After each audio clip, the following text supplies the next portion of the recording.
Selamat pagi. Assalamualaikum warahmatullahi wabarakatuh. Salam sejahtera untuk kita semua. Karena problem anoreksia atau sulit makan pada usia lanjut itu merupakan problem yang sering kita jumpai. Dan biasanya ini menjadi dan ini menjadi sebelumnya, Mbak. Slide sebelumnya. Nah, topik ya. Ini menjadi masalah di mana pasien itu dibawa ke rumah sakit, ya. Dan bahkan sampai pada pasien pada tingkat dehidrasi berat, pada tingkat malnutrisi berat, seperti itu. Jadi awal mulanya adalah anoreksia pada usia lanjut yang mungkin kurang begitu disadari oleh keluarga atau oleh pasien dan lain sebagainya. Next. Ya. Jadi fenomena makan itu sebenarnya fenomena sosial. Jadi orang bisa makan sendiri tapi akan lebih nyaman, lebih enak kalau kita makan bersama. Jadi memang fenomena sosial, ya. Nah, fenomena sosial ini bagi usia lanjut yang sendiri di rumah tentu menjadi masalah, ya. Kemudian hal-hal ini yang harus kita perhatikan nantinya kalau kita berhadapan dengan orang tua yang dengan keluhan malnutrisi atau penurunan asupan zat gizi dan lain sebagainya, itu menjadi perhatian kita. Slide. Ya, ini area yang akan kita bahas, latar belakang, definisi, kemudian bagaimana epidemiologi, kausa, faktor risikonya apa saja, tata laksana, dan simpulan. Next.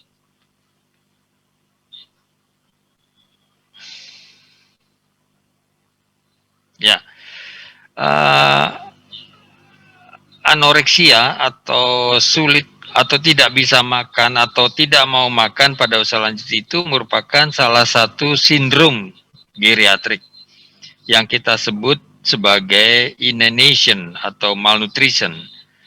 Dan anoreksia pada usia lanjut itu merupakan prekursor, merupakan titik awal yang sering kita tidak sadari sehingga usia lanjut itu jatuh pada malnutrisi atau kondisi yang kekurangan gizi.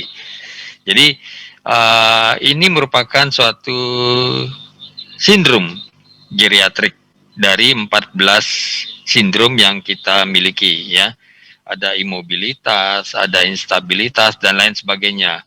Dan kayaknya sindrom-sindrom ini bisa berkaitan satu dengan yang lainnya. Sebagai contoh misalnya, malnutrisi ini akan berkaitan dengan penurunan daya ingat atau kognitif.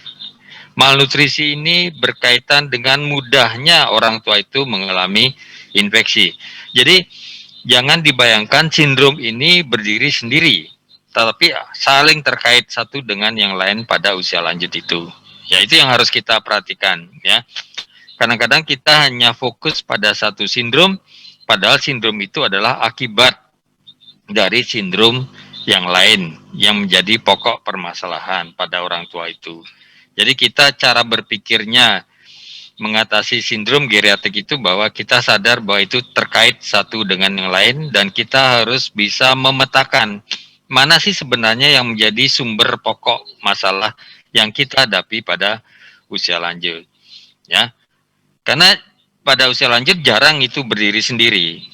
Biasanya berkaitan satu dengan yang lainnya. Itu yang menjadi kekompleksitas yang menjadi ciri khas pada usia lanjut. Next.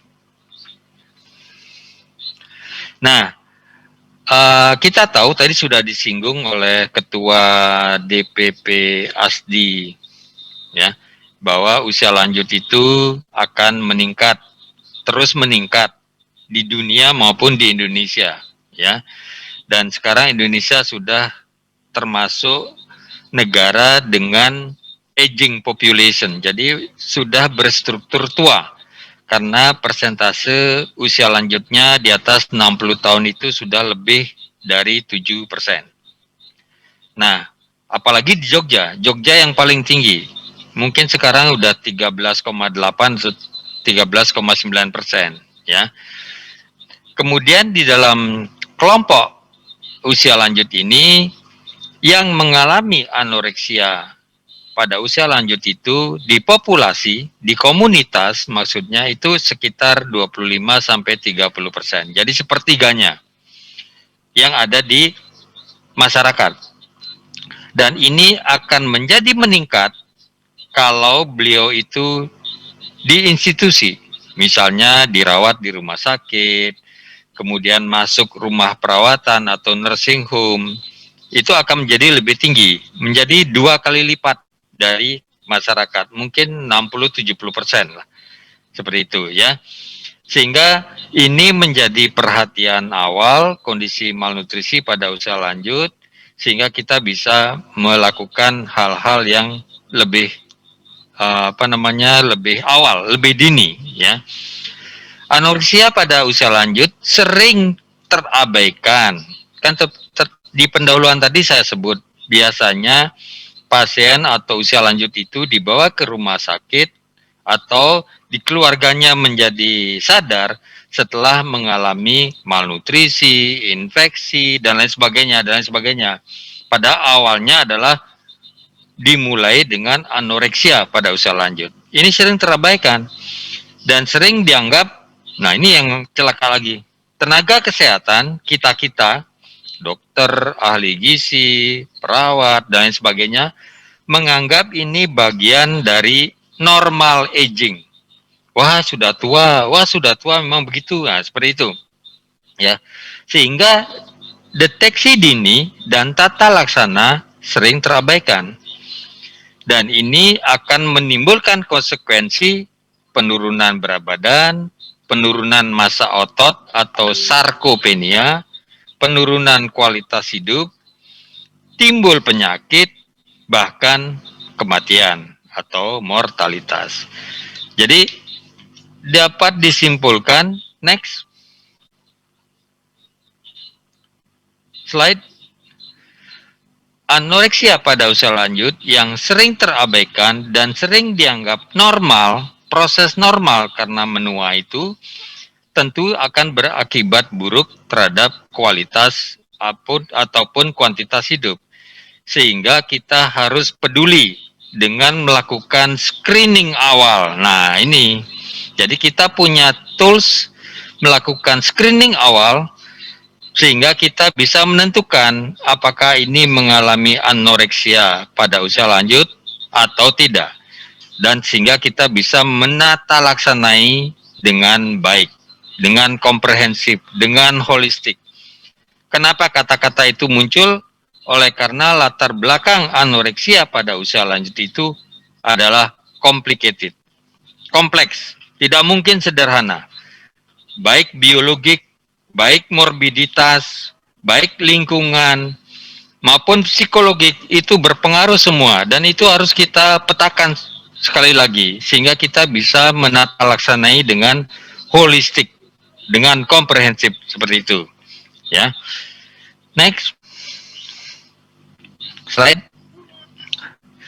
Ini tadi anoreksia pada usia lanjut itu merupakan prekursor. Jadi awal mula terjadinya malnutrisi, awal mula terjadinya sarkopenia. Jadi berkurangnya massa otot. Dan selanjutnya akan berakibat rapuh, frail, dan berakibat mortalitas. Ya.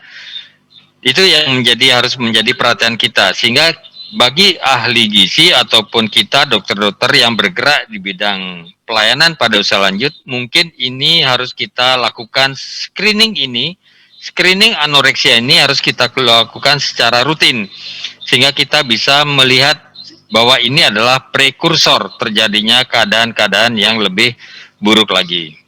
Nah, slide. Oke, enak ya kita kalau makan begini berdua ya. Sayangnya sekarang nggak boleh lagi kemana-mana. Slide. Ya, kalau kita definisikan atau kita buat batasan anoreksia pada usia lanjut itu adalah keadaan penurunan nafsu makan dan atau asupan makan.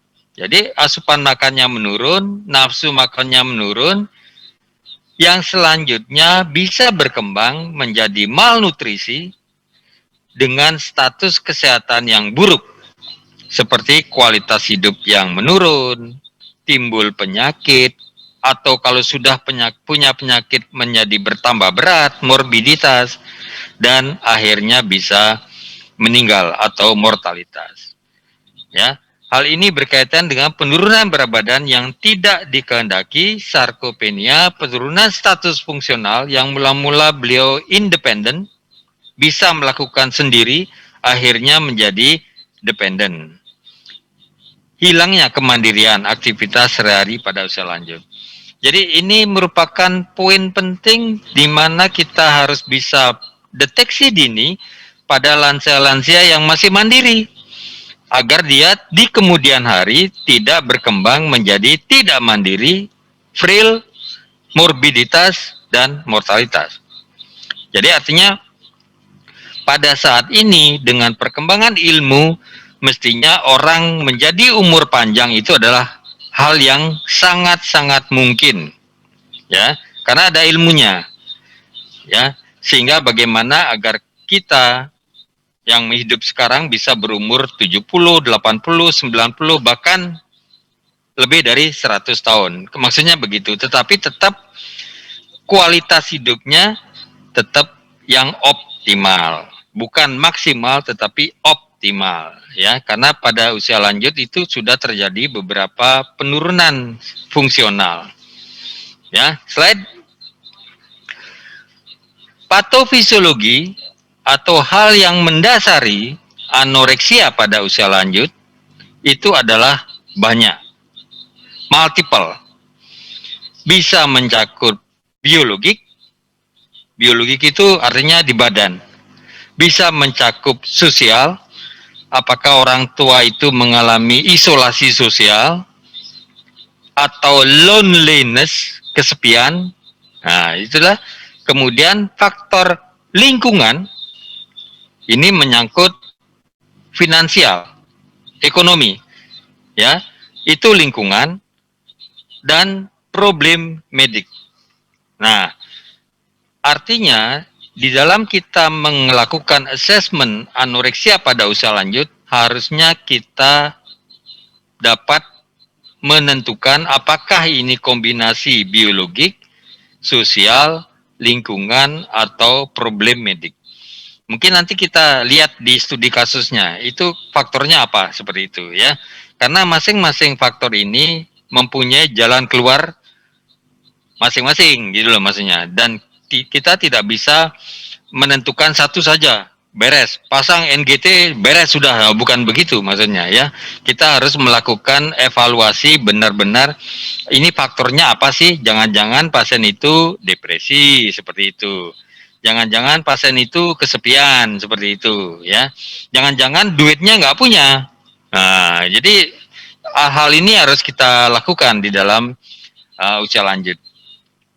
Perubahan biologik atau fisik yang berkaitan dengan aging atau proses menua yang berpengaruh kepada nafsu makan, ya. Satu, penurunan pembauan. Kan kalau kita baunya kok makanannya enak ya, nah itu nafsu makan kita kan meningkat. Ini sudah menurun pada orang tua. Satu, pengecapan juga menurun. Kok dirasanya semua kok hambar ya? Nah, itu juga akan mempengaruhi nafsu makan. Nah, yang tidak bisa kita lakukan intervensinya adalah pada orang tua itu sudah terjadi penumpukan sitokin inflamasi yang rendah berkaitan dengan aging yang kita sebut inflammaging. Itu juga mempengaruhi metabolisme orang tua itu menjadi meningkat dan lain sebagainya. Itu yang membuat ketidakseimbangan antara asupan dan pemakaian kalori. Dan ada lagi penurunan peptida atau protein dan hormon pengatur nafsu makan. Jadi rupanya kita tuh punya hormon atau peptida pengatur nafsu makan kita, baik yang ada di gastrointestinal maupun yang ada di otak. Dan itu secara harmonis, dinamis, mengendalikan kapan kita lapar, kapan kita kenyang. Jadi rupanya sudah ada pengaturan secara biologik. Di samping tadi ada faktor-faktor yang lingkungan yang berpengaruh, sosial yang berpengaruh dan sebagainya, ya. Dan adanya perubahan-perubahan neuroendokrin di otak. Jadi proses menua itu sendiri memang sudah menimbulkan hal-hal yang menyebabkan asupan makannya berkurang. Apakah ini desain Tuhan? Maksudnya ya memang kalau sudah sepuh ya kapan matinya? Apakah melalui proses ini? Karena memang dengan secara biologik, fisiologik, normal, memang terjadi penurunan semacam itu. Ya, kalau memang itu proses desain Tuhan dalam rangka mortalitas usia, tapi biasanya ini akan berlangsung harapan hidup yang maksimal 120 tahun. Itu sebagai manusia, harapan hidup maksimalnya itu 120 tahun. Nah, Guinness Book kemarin sudah menentukan umur yang terlama sekarang baru 116 tahun, belum sampai 120 tahun. Nah, itu kalau ini saja menjadi faktornya. Kan kita ada penyakit, ada sosial, ada ekonomi, dan macam-macam itu. Mungkin itu yang menyebabkan kita bisa meninggal di bawah 120 tahun itu. Ya. Slide. Ini biologik. Kondisi oral, gigi, itu juga pegang peranan. Biasanya kondisi oral pada pasien-pasien usia lanjut atau individu usia lanjut kan biasanya giginya sudah goyah, sudah rapuh dan lain sebagainya, ya, mukosanya sudah berkurang, mulutnya menjadi kering karena salivanya sudah berkurang. Itu juga mempengaruhi asupan zat gizi. Faktor psikologik, cemas, depresi juga merupakan faktor yang reversible, yang bisa diatasi sehingga kita bisa menghindari menurunnya nafsu makan dan berat badan. Faktor sosial yang mempengaruhi zat gizi, karena tadi saya menyebutkan bahwa kalau makan bareng itu memang hal yang menarik pada fenomena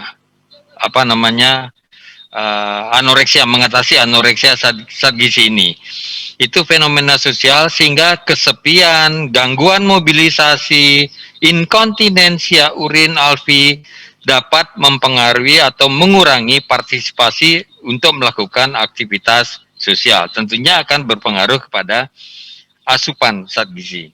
Jadi tampaknya dari aspek medik itu sangat-sangat luas. Nanti kita matchkan dari aspek nutrisionis. Bagaimana ya? Slide berikutnya, faktor lingkungan dan finansial. Sebelumnya ini,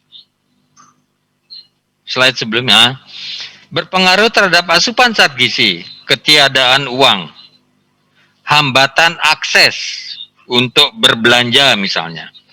Itu berpengaruh kepada kebutuhan asupan nutrisi yang baik, sehingga perlu dukungan sosial yang baik bagi penyandang orang yang mempunyai keterbatasan ini, misalnya pada usia lanjut yang pikun. Nah, itu disuruh belanja jelas tidak mungkin. Ya, mungkin harganya 10.000 dia kasih 50.000 terus ditinggal. Karena dia tidak mengenal bahwa ini harus susu 40.000. Nah, hal-hal yang begini itu harus kita kuatkan dukungan sosialnya. Karena itu lama-lama akan berpengaruh kepada asupan nutrisinya. Yang Kelima itu obat. Nah, ini juga harus diperhatikan ini ahli gizi bahwa ada obat-obat tertentu yang berpengaruh kepada asupan zat gizi.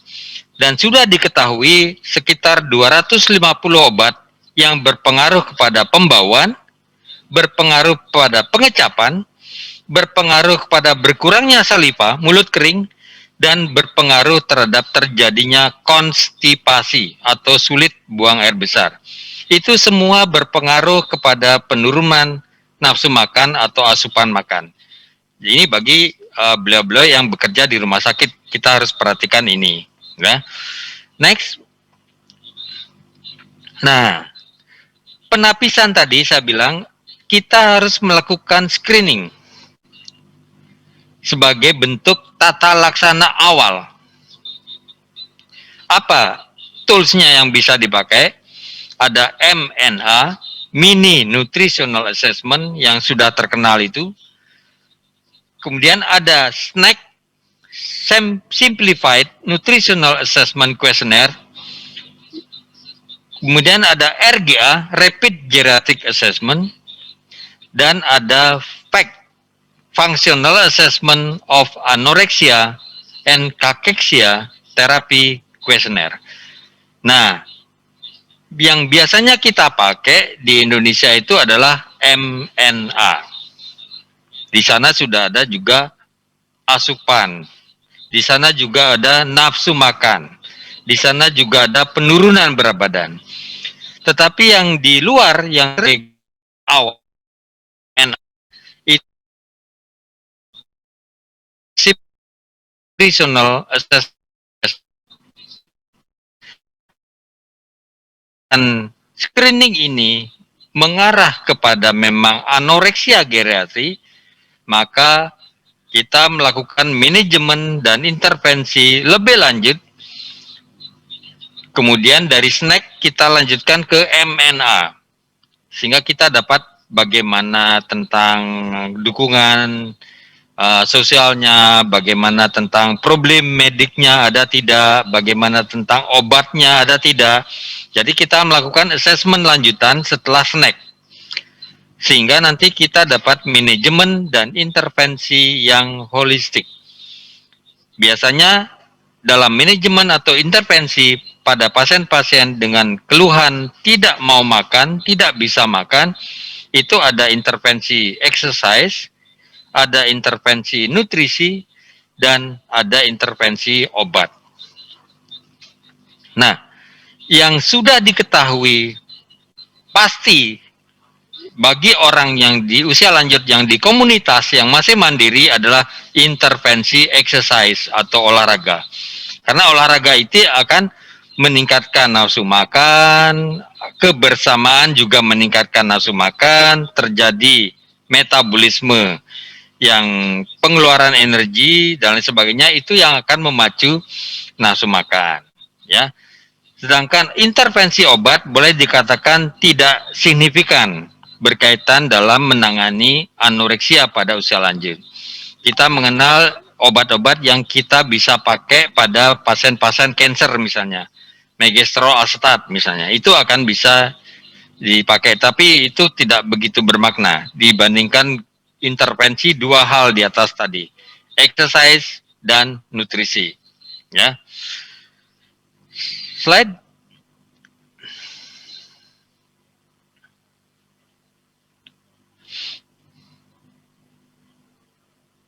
Habis ya? Habis ya? Oke. Ya sudah, sebenarnya ada satu slide lagi, mungkin di anu lagi, yang satu tentang apa itu snack. Tadi isinya apa saja? Di antaranya apakah kalau makan Anda 1-2 suap sudah penuh? Nah, seperti itu akan masuk di dalam snack. Itu akan menjadi evaluasi lebih lanjut. Saya kira itu yang bisa secara singkat saya sampaikan. Mungkin nanti dikombinasikan dengan kasus kita mendapat supaya kita mendapat tata laksana yang holistik. Terima kasih.